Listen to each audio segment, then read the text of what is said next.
नमस्कार. दीपक रेगे कथाकथन चॅनलवर तुम्हा सगळ्यांचं मनापासून स्वागत. आणि एकच विनंती की तुम्ही जर आत्ता चॅनलवर पहिल्यांदा आला असाल किंवा अजूनपर्यंत चॅनल सबस्क्राईब केलेलं नसेल तर प्लीज चॅनल सबस्क्राईब करा.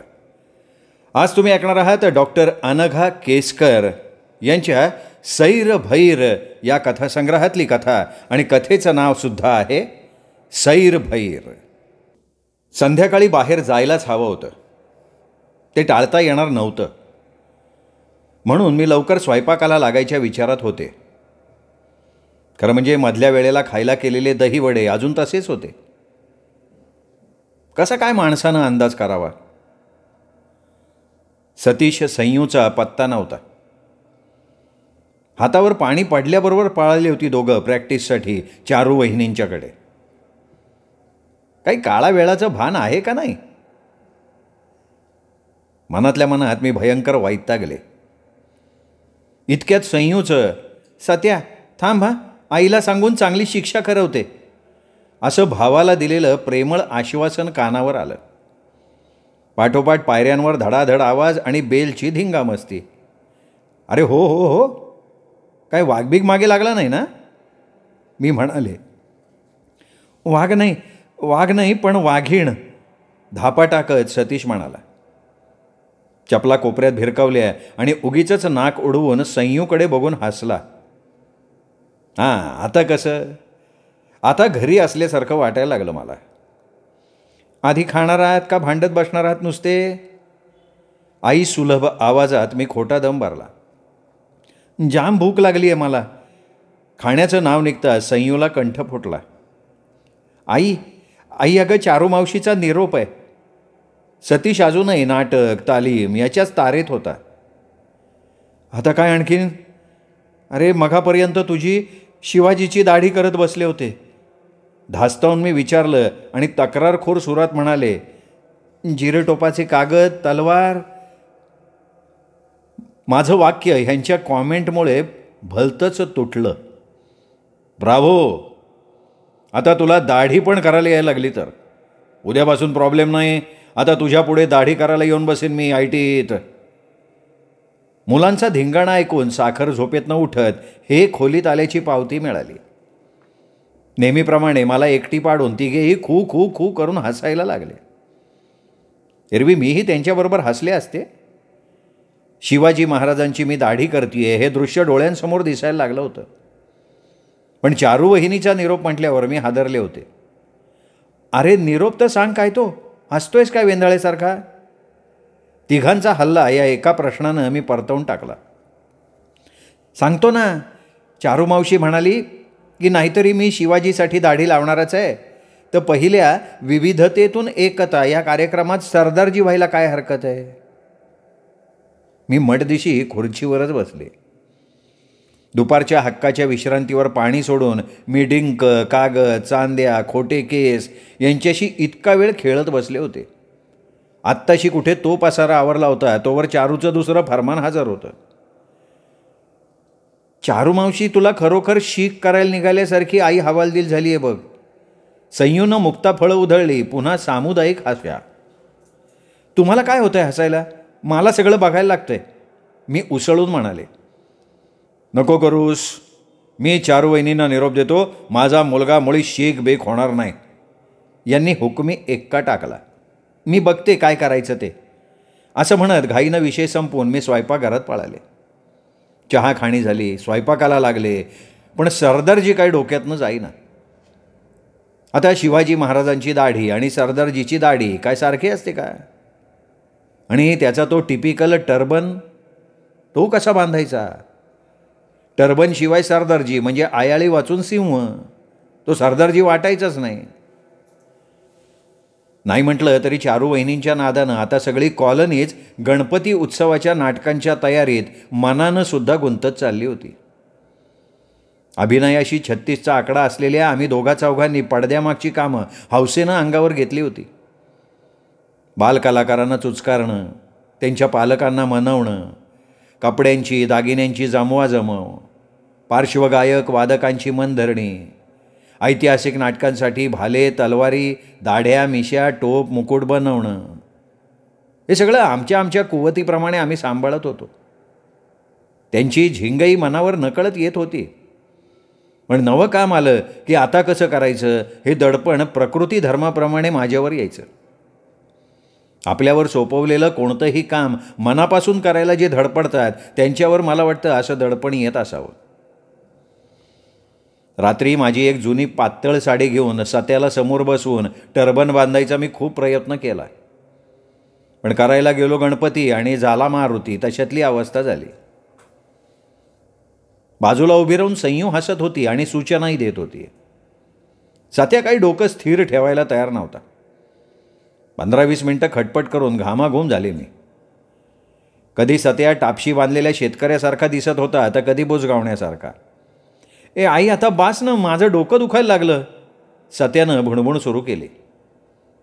मला असा वैताग आला ना, नाटक यांचं धडपडतीये मी तर त्याचे यांना काही नाही, हेच कंटाळणार वैतागणार. मुकाट्यानं राग गिळून प्रयत्न करत मी म्हटलं, आणखीन 2दाच प्रयत्न करते. एवढ्याच सत्याचे बाबा त्याच्या बचावासाठी धावून आले. आता बस ग, तू म्हणजे ना आतीच करतेस. सत्यानं विजयानं हसून माझ्याकडे बघितलं. पण यावेळी मी त्याच्या बाबांनाही दाद देत नाहीसं बघून त्याने टुमणं सुरू केलं. आई समज हा, आत्ता टर्बन बांधता आला तरी कशावरून नाटकाच्या दिवशी तसाच तुला बांधता येईल? त्याने बिनतोड प्रश्न केला. अरे तोपर्यंत मला सराव होईल ना. हे मी नाही रोज रोज बांधून येणार. डोक्याचं अर्धवट गुंडाळलेलं बोचकं उपसून सत्यानं निर्वाणीचं बजावलं आणि त्या दिवशी सरदारजीचं टर्बन प्रकरण तेवढ्यावर थांबलं. दुसऱ्या दिवशी मी भाजी आणायला बाहेर पडले. ती याच विचारात बुडून. अजून समस्या सुटली नव्हती. तेवढ्यात समोरनं आयताच सरदारजी येताना दिसला. आमच्या कॉलनीत काहीतरी इलेक्ट्रिशियनचं काम चालू होतं.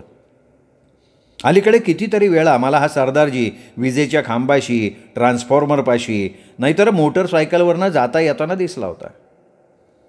एकदम सणक आल्यासारखं मी त्याला थांबवलं आणि म्हटलं, भाई साहब आपके पास थोड़ा काम था. अदबीनं तो म्हणाला, अजय कहिए. सुनिए, मेरा लड़का एक ड्रामा में हिस्सा ले रहा है, उसे सरदार जी का रोल मिला है, क्या आप उसे टर्बन बांधेंगे? हाँ ज़रूर, लेकिन कब? परसों शाम को. कितने बजे? वैसे तो ड्रामा 9 बजे है, लेकिन आप 6 बजे घर जाने से पहले आएंगे तो भी चल सकता है. त्याला सवलत दिल्यासारखं मी म्हणाले. आपके पास टर्बन तो नहीं होगा. माझा चेहराच पडलेला असावा. सरदारजी पुढे म्हणाला, ठीक है, मैं अपना टर्बन लाऊंगा. थँक्स, आप भूलिएगा नहीं. जे नाही, बेफिक्र रही आप. त्यांनी आश्वासन देऊन टाकलं. मी त्याला पत्ता सांगितला. नमस्कार चमत्काराचे सोपस्कार उरकून प्रफुल्लित मनानं मी चालायला लागले. आता मी खरंच बेफिक्र झाले. संध्याकाळी मुलांनाही काम फत्ते झाल्याचं सांगितलं. अशा गोष्टी ह्यांच्यापर्यंत जाऊ द्यायच्या नसतात, हा माझ्यातला आणि मुलांच्यातला अकथित अलिखित नियम होता. तो संकेत आम्ही पाळला. नाटकाचा दिवस उजाडला. संध्याकाळचे 6 वाजले. 6:30 वाजले तरी सरदारजीचा काही पत्ता नाही. मी आत बाहेर करायला लागले. संयू सत्याला कॉलनीत चक्कर टाकून यायला सांगितलं. आज विजेच्या कामापाशी नेमका सरदारजी गैरहजर. मुलांची तोंड एवढीशी झाली. ऐनवेळी बेत ओंफस होणार अशी लक्षणं दिसायला लागली. मी माझ्या मनालाच रागवायला लागले होते. कोण कुठला तो सरदारजी, ना धड ओळख ना पाळख. त्याच्यावर गाढवासारखी मी विसंबलेच कशी. मुलांना भराभरा जेवायला घातलं आणि पुन्हा एकदा माझी त्या दिवशीची पातळ साडी बाहेर काढली. पुन्हा सध्याच्या डोक्याशी माझी झटापट सुरू. इतक्यात मोटरसायकलचा आवाज आला. संयू व्हरांड्यात धावली. मोटरसायकलचं इंजिन चालू ठेवून सरदारजी खालूनच हॉर्न वाजवत होता. संयूनं सांगताच मी व्हरांड्यात धावले. मला पाहिल्यावर सरदारजीनं गाडी बंद केली. नेहमीच्या आदबीनं त्यांनी मला झुकून नमस्कार केला. नेमकं आज म्हणे त्याच्या मालकानं त्याला दुसऱ्या कामावर पाठवलं होतं आणि कामाच्या नादात त्याला माझ्या कामाचा विसर पडला होता. पण तरीही उशिरा आठवण झाल्यावर तो धडपडत आपला वादा पुरा करायला न जेवता खाता तसाच इकडे आला होता. हे सगळं त्याने इतक्या दिलगिरीने सांगितलं होतं की त्याच्याबद्दल आकस मनात आणल्याबद्दल माझं मला अपराधी वाटायला लागलं. मॅनर्स म्हणून नाही, पण खरंच वाटलं म्हणून मी त्याला चहाचा आग्रह केला. यांचा अजून घरी पत्ता नव्हता तरी सरदारजीनं माझा आग्रह नम्रपणे नाकारला आणि तो म्हणाला, भाभीजी मैंने पटका साथ नहीं लाया, सोचा अब ज़्यादा देर हो चुकी है. मी विवंचनेत पडले. माझी ती साडी दाखवून विचारलं, इससे काम चलेगा? ओ नहीं जी, मैं भैया को साथ लेके जाता हूँ मेरे घर, वहीं से पटका बांध कर लाता हूँ. हे घरात नसताना परक्या माणसाबरोबर, तेही एका सरदारजीबरोबर सत्याला पाठवावं का नाही अशा संभ्रमात मी पडले. काय बोलावं कळेना. सरदारजी माझ्याकडे उत्तराच्या अपेक्षेनं बघत होता. ओय मैं पास ही रहता हूँ, अभी आ जाऊंगा. माझ्या मनातल्या अविश्वासाचा सुगावा सरदारजीला लागला नाही म्हणून मी सुटकेचा निश्वास टाकला. उशीर होईल या काळजीनं मी गप्प राहिले असं त्याला वाटलेलं बघून मी थोडी खजीलसुद्धा झाले. अच्छा ठीक है, लेकिन जल्दी आइएगा. एवढं म्हणून मी सत्याला त्याच्यासोबत मोटरसायकलवरनं पाठवून दिलं. मनाला बजावलं, जगात चांगली माणसं जास्त असतात, ज्याच्या त्याच्याविषयी संशय घ्यायचा कशाला. निश्चिंत मनानं मग मी बाकीचं सगळं आवरायला लागले. यांचं ताट झाकून ठेवलं, भांडी घासायला टाकली, संयूचे डान्सचे कपडे, दागिने, मेकअपचं सामान पिशवीत भरलं. दुसऱ्या पिशवीत शिवाजीचा ड्रेस, तलवार, जिरेटोप घेतला. माझं सगळं उरकलं. एवढं होईतवर मला सत्या अजून आला नाही याची जाणीवच झाली नव्हती. घड्याळात बघितलं तर 8:15 वाजले होते. मन अस्वस्थ झालं. हे अजूनही घरी आलेले नव्हते. संयूला नाटकाच्या हॉलमध्ये जायची, मेकअप करायची घाई लागली होती आणि इकडे माझे ठोके चुकायला लागले होते. संयूची घाई करणं बरोबर होतं ते मला कळत होतं, पण सत्याच्या काळजीनं मी बेचैन होते. शेवटी तिला हॉलवर पाठवलं तिचं सामान घेऊन आणि मी डोळे मिटून शांत बसले. आत्तापर्यंत व्हरांड्यात माझे 10-12 हेलपाटे झाले होते. दूरवर कोणी येताना दिसतंय का, फटफटीचा आवाज येतोय का, याचा मी कानोसा घेत होते. संपणाऱ्या प्रत्येक क्षणाबरोबर माझ्या काळजाचं पाणी पाणी होत होतं. आता हे आल्यावर त्यांना काय सांगायचं, कुणाला कुठे शोधायला पाठवायचं. ना त्या माणसाचं नाव माहिती ना पत्ता. इधर ही पास में याला काही अर्थ आहे का? हे मला खूप रागावतील आणि त्यांचं तरी काय चूक आहे. साधं कॉलनीतल्या गणपतीतलं नाटक आणि त्यासाठी मी माझ्या मुलाचा जीव कशाला असा वेड्यासारखा धोक्यात घातला होता.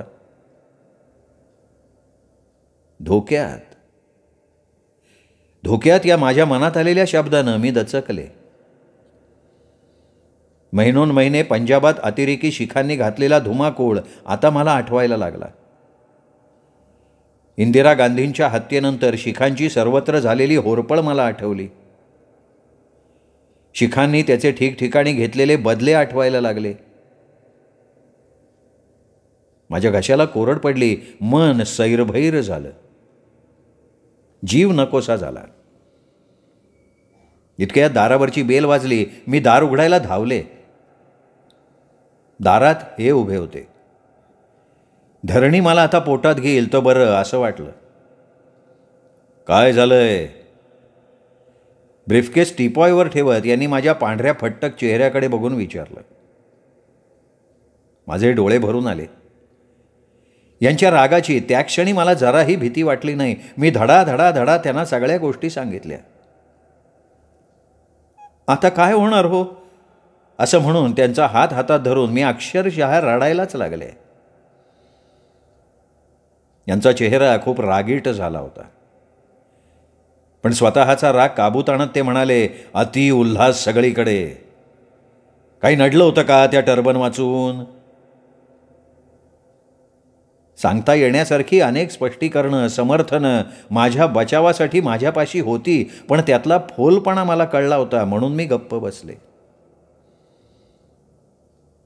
यांनी पुन्हा एकदा माझ्याकडे बघितलं आणि म्हणाले, अगं एवढं घाबरायला काय झालंय मग? तो इलेक्ट्रिसिटीचं काम करणारा सरदारजी ना, मी सुद्धा त्याला ओळखतो, चांगला आहे तो. माझ्यापेक्षाही ते स्वतःच्या मनाला पटवत होते. आत्ताच्या परिस्थितीत त्या ओळखीला, चांगलेपणाच्या सर्टिफिकेटला काडी मात्र अर्थ नव्हता हे आम्हा दोघांनाही समजत होतं. 10-15 मिनिटांपूर्वी माझ्यापुढे जी भेसूर चित्र फेर धरून नाचत होती, त्यांनी आता ह्यांच्या मनचक्षूंसमोर गर्दी केली आहे हे त्यांच्या चेहऱ्यावरच्या बदलावरून मला कळलं. आम्ही दोघं 2 मिनिटं एकमेकांच्याकडे बघत स्तब्ध बसलो. इतक्या दूरवरून येणाऱ्या मोटरसायकलच्या आवाजानं आम्ही भानावर आलो. आम्ही दोघं व्हरांड्यात आलो. अंधाऱ्या रस्त्यावरनं मोटरसायकलचा दिवा आमच्या घराच्या रोखानं येताना दिसत होता. यांनी माझा हात हातात घेतला. मोटरसायकल दारात थांबली. 2 सरदारजी उतरले, पण त्यांच्याबरोबर सत्या नव्हताच. आम्ही दोघं ज्याला ओळखत होतो तो सरदारजी पुढे आला. आमच्याकडे बघून त्यांनी स्मित केलं. त्याच्या मागोमाग दुसरा अनोळखी माणूस आला. सरदारजीला स्पष्टीकरण विचारण्यासाठी आम्ही दारात सरसावलो. अरे भाई साहब, ये लीजिए आपका बेटा, क्या पहचान सकते हैं? हसत सरदारजीनं विचारलं आणि सरदारजीसारखं भलं मोठं टर्बन बांधलेला सत्या हसत हसत पुढे आला. यांनी सरदारजीला आग्रहानं बसवून घेतलं. मला चहा करायला फरमावलं. अरे नहीं, चाय नहीं भाभी जी, फिर कभी आऊँगा. वैसे हमारे यहाँ भैया की चाय वाय हो गई है. अरे भैया पहली बार आए थे ना हमारे घर, उन्हें ऐसे कैसे जाने देते हम? त्यांनी पूर्वीच्या आत्मीयतेनं म्हटलं. सरदारजीच्या आड्यावेड्यांना दाद न देता मी चहा केलाच. आत येऊन सत्या मला सांगत होता, अगं आई, किती नको म्हटलं ना तरी त्या सरदारजींनी मला 2 सामोसे खायला लावले. त्यांनी आणि त्यांच्या भावानी मिळून बांधून दिलं हे टर्बन. बरोबर 20 मिनिटं लागली टर्बन बांधायला.